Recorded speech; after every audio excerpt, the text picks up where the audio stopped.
All right, let's go back to gold tent. All right, first, back another old rabbit hole of mine.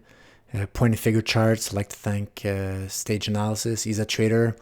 See his post on Twitter, and it just reminded me of point and figure charts. There was a segment in Stan Weinstein's book, Secrets for Profiting in Bull and Bear Markets on PNF, and I just remembered instinctively back then that I love them for their noise reduction properties. So I've learned over the years to use monthly candles to reduce noise, to draw my trend lines, my breakout lines on the opens and closes.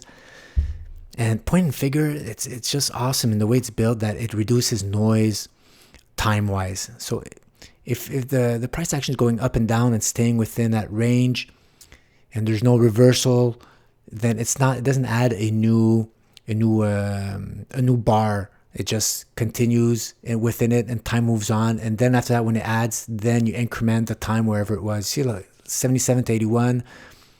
All those bars. This is I wrote monthly, but it's daily, and sometimes for that's a smaller period of time, you have more fluctuations, more reversals, more bars are added, and it just gives a clear line. Its main use for me was really to see where the resistance and support, those breakout or breakdown lines, are situated. And if you use that with weight of evidence with all your other technical analysis tools, it really gives you some confidence in the direction of a move. So look, this is daily chart. On daily chart, there'd be a lot of noise, and it'd be really hard to really pinpoint, or harder to pinpoint really where the support is, especially over time. You don't see in the chart. See, like all that data, it fits super nicely from 77 to today. Second bull era, first bull era starts in the 70s. We rarely see it on the data. Second bull era, breakout, clear breakout. Third bull era, clear breakout. Even here, you could have drawn a diagonal line, but horizontal confirms breakout line. Pull back, explode, pull back, explode. And right here, we're in the fourth bull era for gold. Clear breakout line, clear resistance. Don't have to try to guess where's the wick, how do I draw my trend lines. It's clear as night and day. And when you see this type of breakout, it's really meaningful. Like even here, you have a consolidation move for that second leg up in the third bull era. It's really gives you a clear picture of the sense of the direction of where you're going. Same thing for silver.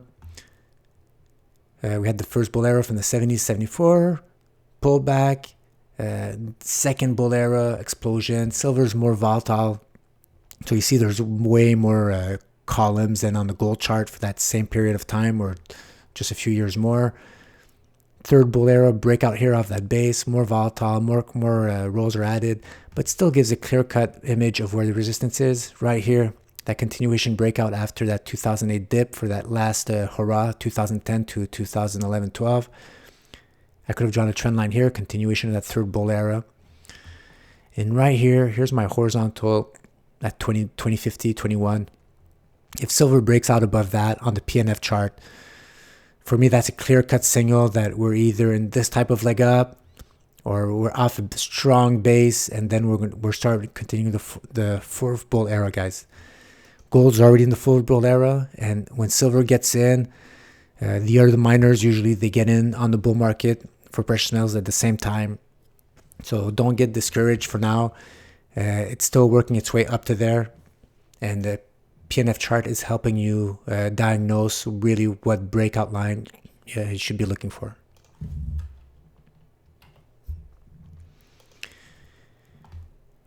Then I went in my rabbit hole, deep dived. Sorry, weekly chart. I wanted to reduce even more noise. So if you go up on the weekly chart of PNF, it's really now you're in the optimal noise reduction. Not many rows, not many columns, a lot of period, a lot of time, less false signals than on the daily chart, and still you get a crystal clear image of where your breakout lines here. Here's your breakout for the second bull era. Sideways move going down, clear diagonal trend line, horizontal break line here. Third bull era starts in explodes out, breaks through that trend line and breaks through a lot of horizontal breakout lines along the way. Then you're that meaningful third bull arrow. You see, don't 1, 2, 3, 4, only 5 columns added for that whole third bull arrow covering a over 10-year span. You see the noise reduction, that top pattern, pretty clear signal, right? Support broken down, you're out. And look at that, such beautiful definition of resistance, noise reduction, PNF chart. No, can go up, no, can go up, no, can go up. 3 times. The 4th time, really, really powerful. Just like here, that support was broken down on the 3rd or 4th time. We're breaking out on that 4th time on the weekly PNF chart. The signal could not be clearer, more clear than that we're in a bull era. Starting off a nice base like we had here, even more powerful than the continuation base that we had in 2009, 10, before that run up. This is 6-year, ultra meaningful breakout line. I think we don't realize sometimes we broke out, but this 1350 or 1400 level we went through simultaneously in the same month is ultra meaningful. Add all the other weight of evidence, and for me the PNF chart is like, this is one of the most beautiful charts I've ever seen. Such a clear image that we're on in the 4th bull arrow, guys, for gold. All right, let's do it for silver. Again, not bad weekly, reduces a lot of those columns, a lot of noise. 2nd bull era, more volatile, diagonal lines. I'm drawing for those breakout lines, but you see, you broke out of that diagonal trend line and you broke out of that base of horizontal break lines at the same time. 3rd bull era, off you go. Continuation all the way to that top. Broke down, and look at that. This, what I'm seeing here, that clear trend line, I'm not the biggest fan of saying all my breakouts happening because of that diagonal trend line. I like, yes, diagonal trend line, that's the first step, then there's a retest. I like those horizontal break lines. But I believe that when we close above this break lines, which is below that 2021 level, which we're looking at, it's going to be so strong that we're going to have this type of scenario where we're going to break above that trend line, and we're going to kill a lot of horizontal resistance at the same time. And I think when we break, it's going to be so strong that we will indeed break at the same time above that 2021 level. But a break above this trend line is going to be pretty meaningful. Silver is going to join that 4th bull era. And after that, I think everything's going to start cascading in favor of the precious metals. The gold-silver ratio is going to start going down. Silver is going to start outperforming 2-to-1 or 3-to-1 gold. The gold miner is going to jump in. All that time that we've been waiting, previous podcasts, I've shown that gold, when it breaks out, the miners usually lag 6 months, 1 year. Silver could lag the same amount of time before joining the party.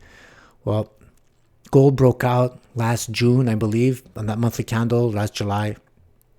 And time has moved on, and we're trying to be in that sweet spot where the rest of the precious metals market is going to start believing that gold is definitely on a meaningful breakout, guys.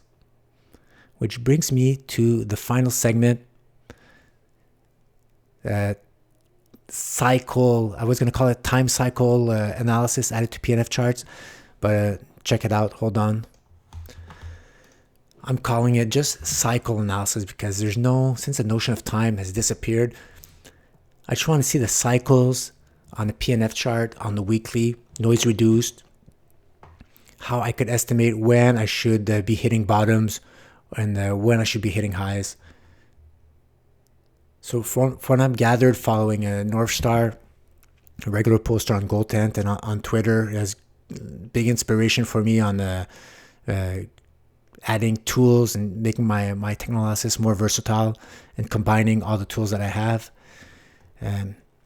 He's explained to me that the bottoms of the lows of the price action, usually when you start identifying time cycles, and after that you see where the highs hit. So right here I had that low in the 91 for gold on the weekly PNF chart. Here I have the highs of the previous the second bull era, which is close to the center. Sometimes it's a little on the right, sometimes a little on the left. Low of the cycle, high of the third bull era. So this cycle is the third bull era. Right, a little on the left, sideways move. Here's a cycle low, which is pinpoint exactly where my hemispheres are, or my demicircles.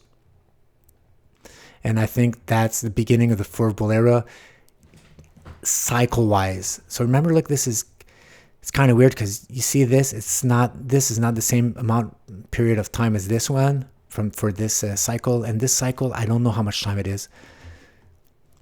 So right now we had that breakout. I drew my trend lines.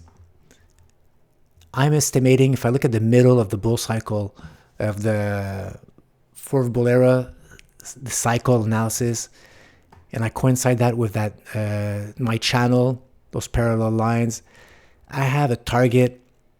I don't know when, but I have a target that could probably hit 2700 right here and maybe start going down after, or could go sideways moves, go up. But I'm estimating that our current cycle will peak at 27,000. When will it peak? It depends how much this moves, how many pullbacks, and how many columns of PNF are added. I have no idea. But the way how close we are here, I don't think there will be a lot of consolidation, sideways move. It could be pretty high, then a pullback to this level here, then high, maybe a pullback. It shouldn't take that long. So I don't know what time we're going to hit that. But this is me adding cycle analysis to PNF charts. And the symmetry is pretty sweet. If you remove time, you remove what humans have to do to create those consolidation patterns, those breakout patterns. The PNF chart combined with cycle analysis gives me a pretty sweet view of where we're heading, guys.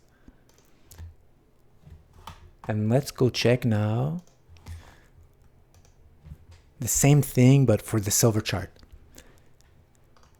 Here's my cycle low, which I pinpointed with the low of the second bull era.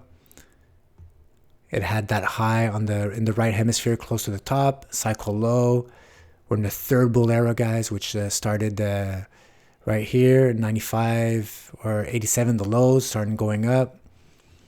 You had the peak pretty much in the middle of that cycle, move down, cycle low, starting to define my channel, the bottom of my channel, the low pinpoint in March of 2015, sideways move, and now we're in the fourth bull era, guys, adding all the other wavelengths we have. This is going to go up and up and up and up and up and up. And if it could be hit a little earlier, but if it's in middle of that cycle, I have a target here hitting the upper boundary of my ascending channel. I have a target of 60, guys, for silver. When is it going to reach? I don't know. Silver, we know it's more volatile than gold, so it's possible that it goes up, then pulls back, goes up, pulls back, adding every time that the PNF chart sees reversals, it adds those columns. So it could be rapidly adding columns on the way up all the way to that target. There's a lot of symmetry of beauty into these charts, combined PNF chart. I'm really happy that I fell back on these. I'm probably going to spit out to maybe platinum, palladium, and start looking at other metals. But this is for me very significant. I'm going to keep an eye on those PNF breakouts and keep a track of where they are in their cycles, and see if we could get those $60 targets and that $2,700 target for gold. Again, these are not time cycles. I don't know when it's going to happen. I have other podcasts where I try to estimate with proper time on regular candle charts where it's going to hit. But this is more an idea of where the cycle should peak. So at 60, instead of getting greedy and saying I'm going to the moon, 100, 150, then at 60, you should say, I might be peaking out. And at gold at 2,700, you could have that peak of the cycle. Doesn't mean it's going to go all the way back down to 1,500, but that could be the peak of cycle. Cycle after that, you could have a new one that goes down to 1,500, 2,000, and then goes back up. It's just an opportune place to take a lot of profits, guys. All right, that's it. Thanks for watching. Ciao, guys.